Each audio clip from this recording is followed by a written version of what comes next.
AI 기술이 날로 발전하고 있습니다. 그래서 그림을 그려달라고 하면 정말 나름 괜찮은 그림을 그려줍니다. 그래서 제가 지난주에 저기 로비에 TV를 하나 달고 거기다 광고를 할 군인의 모습을 좀 제가 AI로 제가 명령어를 쳐서 그린 거예요.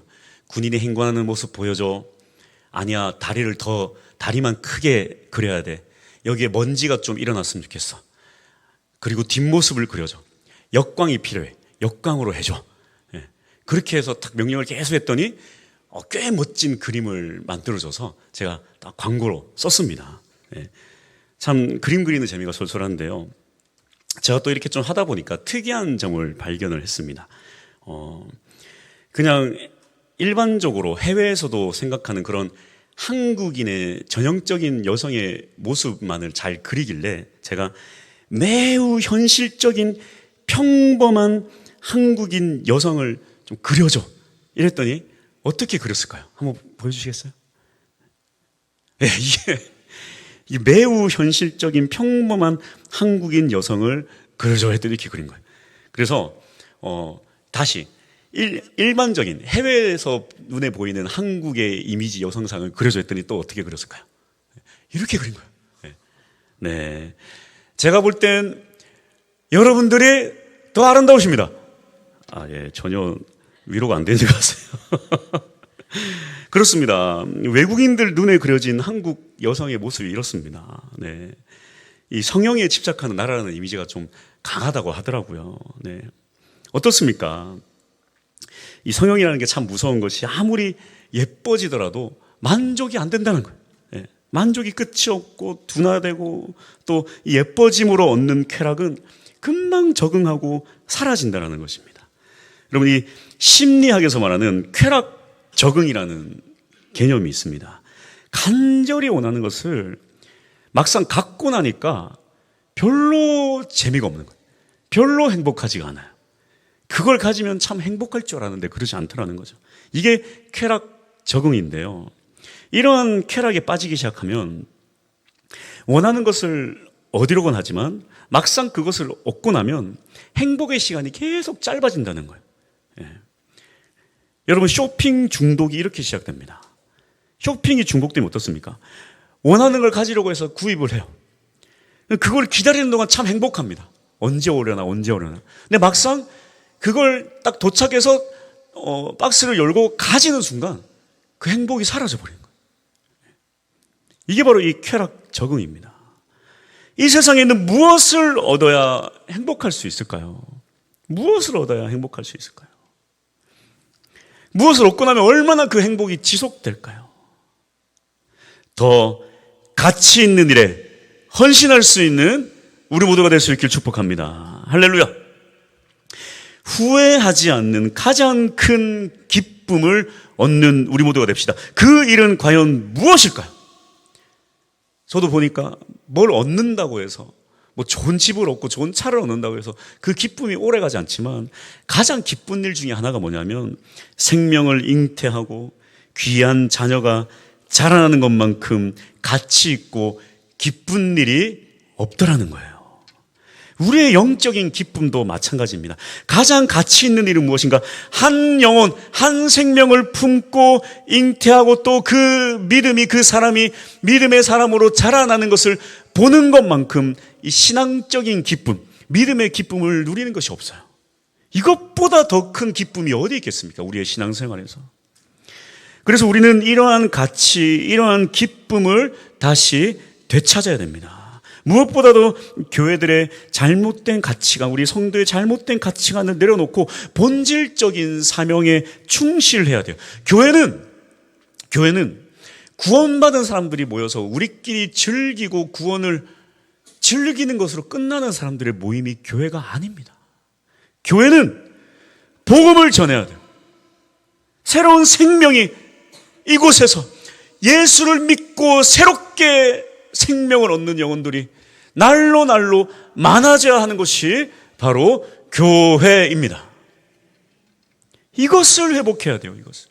어떤 프로그램이나 교육이나 어떤 위대한 개혁이나 방식의 회복이 아니라 이런 것들을 뛰어넘어서 새로운 영혼이 예수를 믿고 신앙생활을 하게 되고 천국 생활을 누리는 것, 이러한 사람들이 많아지는 것이 바로 진짜 신앙생활의 기쁨입니다. 진짜 행복을 찾는 것입니다. 오늘 말씀을 보십시오. 사내들인 공회에 끌려온 사도들이 대제사장의 신문을 받기 시작합니다. 문제 삼는 것이 무엇이냐면, 왜 예수 이름으로 복음을 전하지 말라고 명령했는데 그 명령을 거역하고 예수의 이름으로 복음을 전하느냐? 왜 불법을 행하는가? 왜 불법을 행하는가? 이에 대해 사도들의 대답은 너무나도 담대했고 명쾌했습니다. 사도행전 5장 29절, 사람보다 하나님께 순종하는 것이 마땅하니라. 이 말을 들은 이 사내들의 이 공회원들이 분노하면서 사도들을 죽여버리겠다고 하니까 율법 교사인 가말리엘이 말립니다. 감정적으로 처리하면 안 된다. 또한 그것은 율법을 그르치는 것이므로 좀 더 지켜보자. 그래서 사도들은 공회로부터 채찍질을 당하고 풀려납니다. 이때 채찍질은요, 한번 맞으면 죽을 정도로 맞아요. 죽을 정도로. 죽을 뻔한 시련에도 어떻게 합니까? 그들이 기뻐하면서 계속해서 예수님이 하나님께서 보내신 그리스도다라는 것을 선포하며 다닙니다. 멈출 수가 없어요. 멈춰지지 않습니다. 멈춰지지 않아요. 죽을 뻔한 채찍을 맞고 모욕을 당하고 고통을 당해도 이것을 기쁨으로 여기고 특권으로 여깁니다. 41절, 사도들은 그 이름을 위하여 능욕받는 일에 합당한 자로 여기심을 기뻐하면서 공회 앞을 떠나니라. 할렐루야!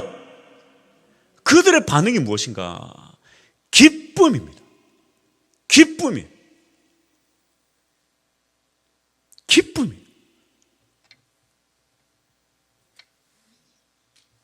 이 기쁨을 회복해야 돼. 이 기쁨을 회복해야 돼.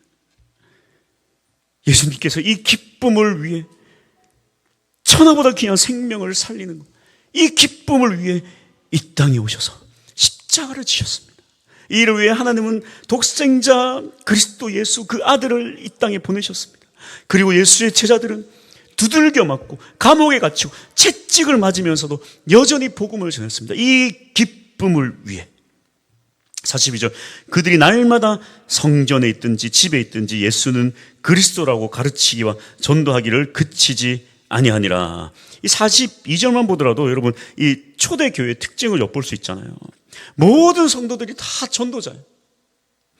또 모든 날이 전도하고 가르치는 날이에요. 이들에게 있어서 예수를 믿는다는 것은 전도하는 것과도 동일합니다. 그들에게 있어서 무슨 전도는 프로그램이 아니에요. 그냥 믿음 생활, 일상 생활입니다. 그래서 그들은 날마다 전도했습니다. 날마다 전도에서 일어나는 일들이 무엇입니까? 사도행전 2장 47절을 보니까 구원받은 사람을 날마다 더하게 하셨고, 그 결과로 사도행전 16장 5절 보니까 교회의 수가 날마다 늘어가니라. 여러분, 우리가 이 시대를 한번 바라봐야 돼요. 성도의 숫자가 줄어들고 교회가 문을 닫습니다. 코로나를 통해서 5만 개의 교회가 문을 닫았다. 그런 이야기가 있어요. 한번 돌아봐야 돼요. 한번 돌아봐야 됩니다. 왜 교회가 문을 닫고 성도들이 줄어드는가? 대책이 무언가? 대책이 뭔가? 대책 여기 나와 있잖아요. 전도하지 않아서요. 왜 성도의 수가 늘고 교회가 계속 세워지는가? 전도하니까. 그래서 초대 교회가 부흥한 이유를 이렇게 정리할 수 있습니다. 모두가 날마다 어디서든지 everyone, everyday, everywhere 담대하게 제가 영어를 썼습니다. 이것이 바로 이 성령의 결과입니다. 예수의 마음이에요. 그들의 오순절 성령의 불같은 은혜를 받고 나아가서 곳곳에 복음을 전합니다. 어떻게 어떻게 전도합니까? 사도행전만 보더라도 2장에서 길 모퉁이에서 전도하고 3장에서 예루살렘 성전에서 전도하고 4장에서 사내들인 공회 앞에서 전도하고 8장에서는 광야 길에서 전도하고 10장과 20장에서는 개인 집에 들어가서 전도하고 13장과 24장은 총독 관저에서 전도하고 9장, 13장, 17장, 18장, 19장에는 회당에서 전도하고 14장에서는 성문에서 전도하고 16장은 강변 빨래터에서 전도하고 감옥에서 전도하고 17장에서는 시장에서 전도하고 19장에서는 강연장에서 전도하고 26장에서는 정부 지도자 앞에서 전도하고 27장에서는 바다에서 전도하고 28장에서는 멜리데 섬에서 전도하고 또 바울은 죽을 때까지 자기의 목숨 다 바쳐 전도했습니다. 교회 초대교회 성도들은 날마다 어디서든지 어느 누구에게든지 복음을 전했던 것입니다. 할렐루야! 결론입니다. 채찍질로 피범벅이 되었음에도 불구하고 사도들은 이 사내들인 공회를 기뻐하며 떠났습니다. 기뻐하며 떠났습니다. 채찍의 아픔보다 전도의 기쁨, 새 생명의 기쁨이 더 큰 거예요. 41절, 사도들은 그 이름을 위하여 능욕받는 일에 합당한 자로 여기심을 기뻐하면서 공회 앞을 떠나니라. 오늘 교회 안에 이 성도들의 삶에서 이 기쁨이 사라졌어요. 이 기쁨이 사라졌어요. 이 기쁨이 사라졌어요. 고난과 함께 기쁨도 사라졌어요. 이 시대 누가 예수를 위해 고난받습니까? 누가 교회를 위해 고난받습니까? 불합리하다면서 불합리하다고 외치고, 문제 있으면 문제 있다고 외치고, 피해를 본다고. 누가 내가 피해를 받고 내 자녀가 피해를 받고 내 가정이 피해를 당하면 교회를 위해 고난받는다고 합니까? 불합리하다고 그러고 문제 있다고 그러고. 예수보다 교회보다 내가 더 내 가정이 중요한 시대가 되어버렸어요. 그래요. 개인이 더 중요해지기 시작했지만 고난은 사라졌겠지만 동시에 기쁨도 사라졌습니다.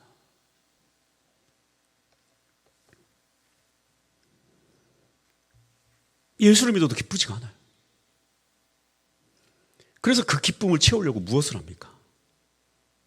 자신의 욕망, 자신의 욕심, 성공, 다른 것들로 꾸겨꾸겨 채워넣기 시작하는 거예요. 신앙생활의 기쁨을 어떻게든 누려보려고. 그걸로 안 채워져요. 성경 어디에도 그걸로 기쁨을 회복했다고 나오질 않아요. 채찍 맞고 예수 그리스도 때문에 목숨 잃고 고난받았을 때 그들은 기뻐했어요. 고난 자체가 기쁨이 아니라 한 영혼을 향한 예수 그리스도의 그 보혈의 피를 증거함이 그들에게 기쁨이었다는 거예요.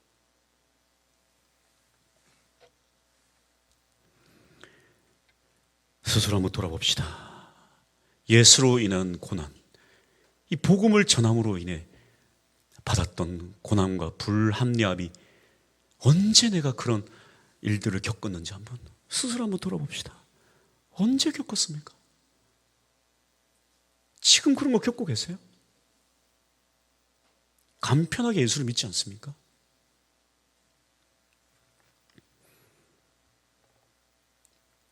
제가 저번에도 한번 이야기를 했지만 이 시대 순교는 목숨을 버리는 순교의 시대가 아닙니다. 인간관계의 불편함, 인간관계에 있어서의 단절, 인간관계에 있어서의 고난과 순교가 진짜 이 시대의 순교예요. 무슨 얘기입니까? 이 불편함이 이 시대의 순교예요. 나는 참 매너 있고 경우 있는 사람이고 선을 넘지 않고 잘 지키는 사람이고 참 깨어있는 현대사회 시민이고, 근데 복음을 전하는 순간 이 모든 것이 다 깨져버려요. 단골집에서 편안하게 손님으로 누려야 되는데 복음을 전하는 순간 다 깨져버립니다. 가정 안에서 내가 무슨 가정 안에서 내가 왜 지고 살아야 돼요? 근데 복음을 전하는 순간 내가 다 져야 돼요. 불편해져요. 직장에서 모든 관계에서 마찬가지입니다. 서로 선을 넘지 않고 그냥 지켜나가면 되는데 복음을 전하는 순간, 교회에 가자고 하는 순간 불편한 사람 되는 거예요. 깊이 대상자가 되는 거예요. 나한테 그런 얘기 하지 마시오. 불편한 사람 되는 거예요. 학교에서도 마찬가지입니다. 식사 기도를 하고 불편해요, 친구들이. 불편해요. 교회 가자고 하는 순간 불편해요, 친구들. 야, 미쳤냐 너? 야, 너 그거 부모님한테 가스라이팅 당한 거야. 너 부모 때문에 교회 가지. 네가 무슨 하나님 믿는 사람이냐. 요즘 그렇게 해요, 아이들이. 네가 교회 다니는 건 너 의지가 아니라 부모 때문이 아니야? 야, 너도 거기서 빨리 깨어나. 하나님 따위는 없어. 교회 가자고 하는 순간 불편해져요. 예수쟁이 됩니다. 이 시대의 순교는 바로 이것입니다. 이런 선을 넘어버린 불편함. 매너를 지키지 못해 깨어진 인간관계. 이 시대의 순교는 바로 이런 인간관계에서의 사형 선고가 바로 이 시대의 순교입니다.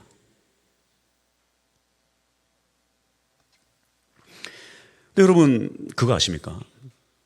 세상 사람들이 결국에 이런 불편함을 준 사람, 즉 인간관계에 있어서 사형 선고 당한 이 순교자에게 결국에 뭐라고 하냐면, 야, 네가 진짜 크리스천이다. 네가 진짜 예수쟁이다. 그렇게 말해요. 술자리에서 뭐라고 합니까? 술자리에서 혼자 나는 교회 다니고 예수 믿어서 술 안 먹어. 그러면 야, 이씨, 너 때문에 술맛 다 떨어진다. 야, 진짜 한 잔만 해. 저기 누구 교회 다니는 사람 다 술 한 잔씩 하더라. 진짜 사람들 욕해요. 근데 나중에 뭐라고 하는지 아세요? 네가 진짜 예수쟁이다. 제사 지내는데 절 안 해요. 절 안 해요. 진짜 무슨 이 불효자식이고 사람들 얼마나 욕하는 줄 아세요? 교회 다니는 사람 불효자식이라고. 나중에 뭐라고 하는지 아세요? 내가 보니까 네가 진짜 예수쟁이다 그래요. 네가 진짜 예수쟁이다. 복음 안 전하면 좋아하죠. 복음 안 전하면 좋아하죠. 근데 나중에 뭐라고 하는지 아세요? 야, 내가 볼 때 너는 진짜가 아니야. 넌 한 번도 나한테 교회 가자고 안 그랬어.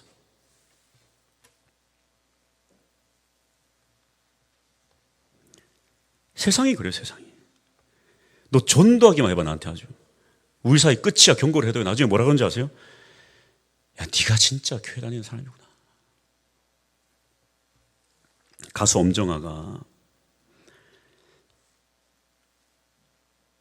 하나님에 대해서 잘 모르는데,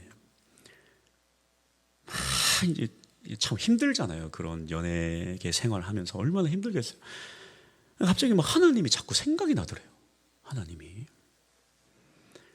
막 몰려오더래요. 그래서 엄정화가 항상 다니는 그 남산 밑에 산책길을 산책을 하다가 어느 정자에 앉아서 좀 쉬고 있는데 갑자기 막 하나님이 생각나더래요.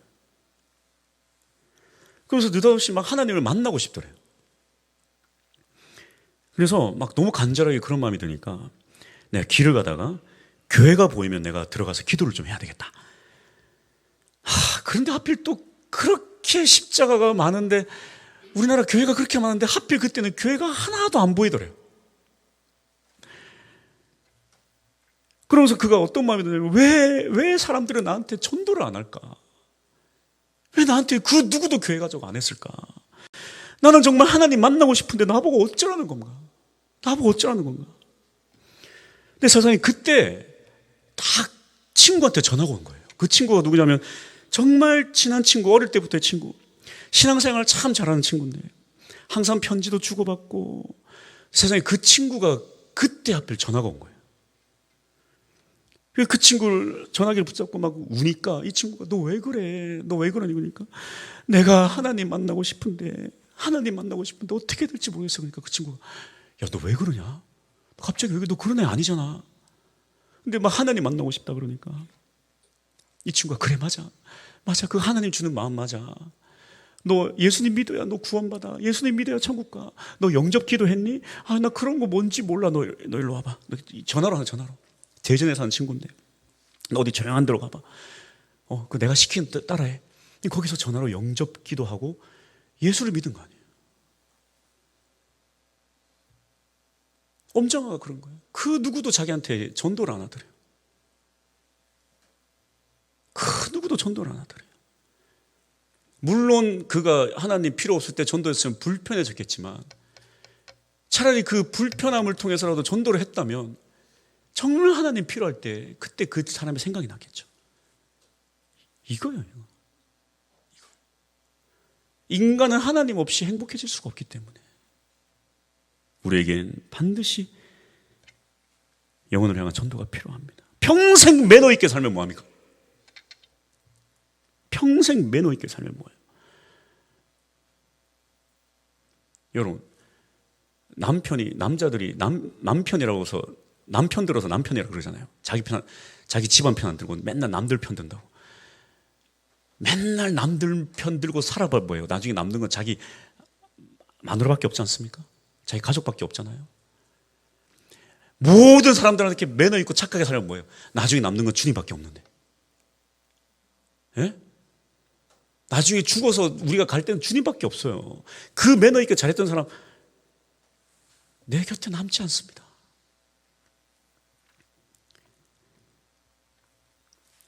우리 모두 이 시대의 순교자가 될 수 있기를 축복합니다. 전도합시다. 할렐루야! 몇 가지 방법을 알려드리겠습니다. 첫 번째, 다 같이 한번 읽어볼게요. 시작. 대상을 정해야 한다. 여러분, 전도는 그냥 하는 게 아니라 반드시 대상을 정해야 됩니다. 부부가 가족 계획을 세우듯이 이렇게 산모가 잉태하는 마음과 같이 우리는 마음을 당해 이 영혼을 품고 대상을 정해야 돼요. 이 과정이 참 중요합니다. 여러분, 부성애가 모성애를 못 따라갑니다. 왜 그렇습니까? 남자들 잘 모르잖아요. 이 엄마가 10개월을 품 안에 품어요. 남자들이 죽다 살아도 그 마음을 못 따라가요. 엄마의 마음을. 근데 여기다 대고 남자들이 그런 말 하면 큰일 납니다. 그거 10개월 뭐라고. 내가 말이야. 그런 얘기 했잖아요. 큰일 나요. 남자들 죽었다 깨어나도 엄마 못 따라가요. 이 모성애 못 따라가요. 똑같은 거예요. 이 10개월 뭐라고요? 그게 다예요. 그게 태신자를 적는다는 게 바로 이것입니다. 그 품는 게 뭐라고, 그 이름 적는 게 뭐라고. 근데 그 품는 게 다르니까요. 그거 품은 사람과 안 품은 사람의 차이가 이렇게 나는 거예요.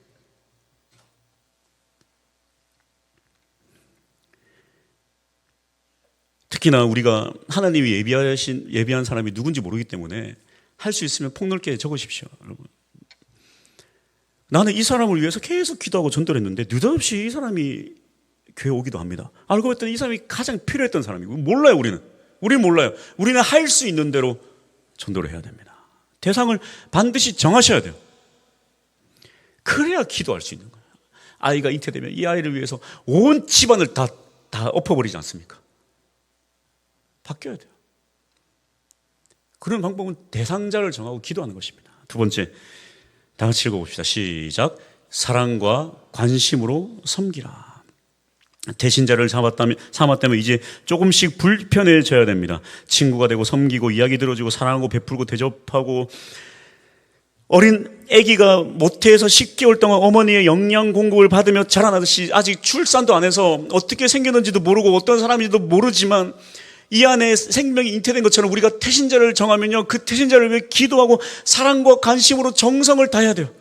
언제 예수 그리스도를 믿고 생명이 영생을 얻을지 몰라요. 우리는 힘을 다해야 됩니다. 힘을 다해야 돼요.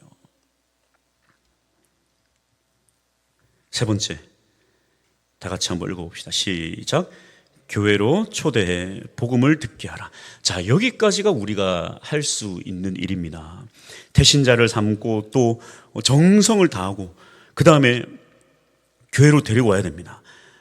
그래서 우리가 우리는 이제 초대교회처럼 날마다 전도를 해야 되겠지만 참 그게 쉽지 않다 보니까 이렇게 날짜를 정하는 거예요. 5월 26일 정하고. 왜? 그때 딱 한 번만 와라. 한 번만 와라.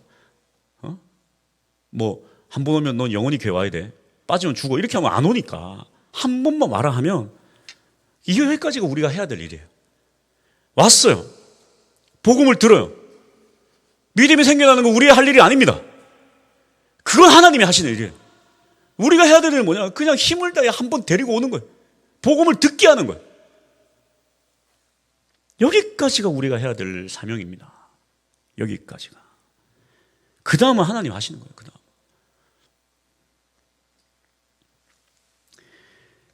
제가 예전에 한번 했던 이야기지만 한 번 더 이야기를 하겠습니다.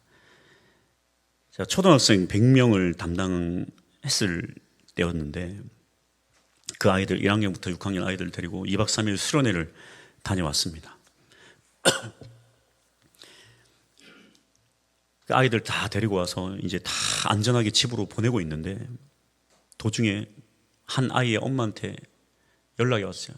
초등학교 2학년 남자아이 엄마입니다. 울면서 전화가 왔어요. 우리 아이 없어졌다. 우리 아이가 없어졌다. 집에 안 들어왔다. 어떡하냐고. 제가 4시간을 미쳐서 돌아다녔습니다. 4시간을 미쳐 돌아다녔어요. 온 동네방네 미쳐서 뛰어다니고요. 정신나간처럼 난리치면서 개 이름 부르면서 온 동네방네 뛰어다녔어요. 딱 걔를 찾을 수만 있다면 난 죽어도 좋겠더라고.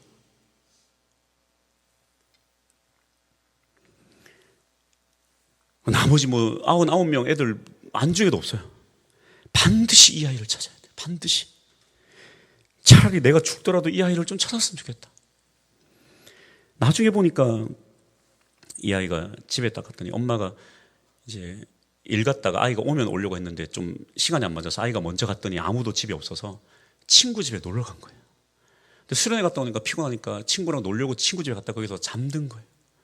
그 친구네 엄마도 직장을 갔기 때문에 친구네 엄마가 퇴근하고 왔더니 세상에 애가 여기서 자고 있네. 그래서 4시간 만에 그 아이를 찾은 겁니다. 제가 그 일을 겪고 난 후에 비로소 이 잃은 양 한 마리, 그 하늘나라의 비유를 제가 그때 깨달았어요. 제가 또 한 가지 깨달은 게 뭐냐면, 하나님 아버지의 마음을 또 깨달았던 게 뭐냐면, 이게 아버지의 마음이겠구나. 여러분, 20여 명의 교사들이 있었습니다. 근데 누가 진짜 내 마음을 알아주는 교사였을까요? 몇 명은 전사님, 죄송합니다. 제가 피곤해서 진짜 죽을 것 같아요. 그러면서 몇 명은 집에 갔습니다. 또 몇 명은 어떡하지 하면서 발만 동동 구르고 있어요. 대다수의 몇 명은 저한테 뭐라고 하냐면, 전사님 괜찮을 거예요. 어딘가 있겠죠. 걱정하지 마세요. 괜찮아요. 걱정하지 마세요. 누가 진짜 내 마음을 알아주는 교사일까요? 지금도 기억나요. 두 명이 나와 같은 심정으로 미친 듯이 그 아이를 같이 찾아다녔어요. 4시간을 뛰어다녔어요. 2명이.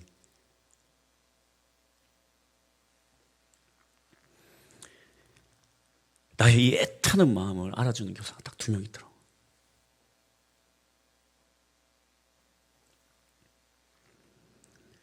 누가 진짜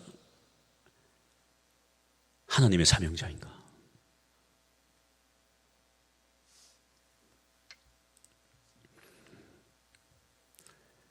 말만 뻔지르게 하는 사람이 하나님의 사명자가 아니에요. 하나님의 그 눈물을 아는 자예요. 하나님의 그 애타는 심정을 아는 자예요. 애타는 심정을 아는 자예요.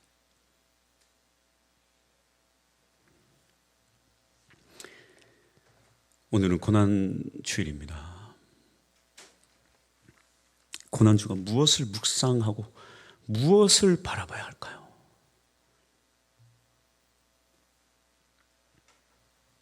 여러분, 우리는 십자가 자체를 묵상하기보다 십자가의 의미를 묵상해야 돼요. 무슨 얘기입니까? 왜 예수님께서 십자가를 지셨는가?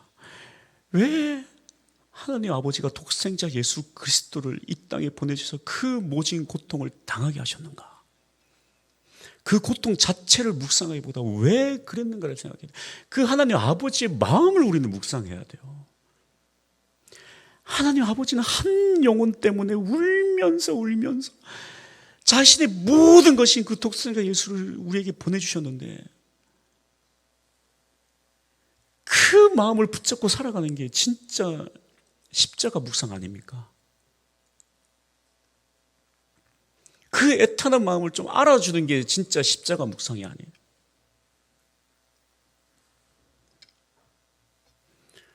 하나님 아버지의 마음을 가질 수 있기를 축복합니다. 이것이 진짜 예수 그리스도의 십자가의 삶이에요. 찬양하겠습니다.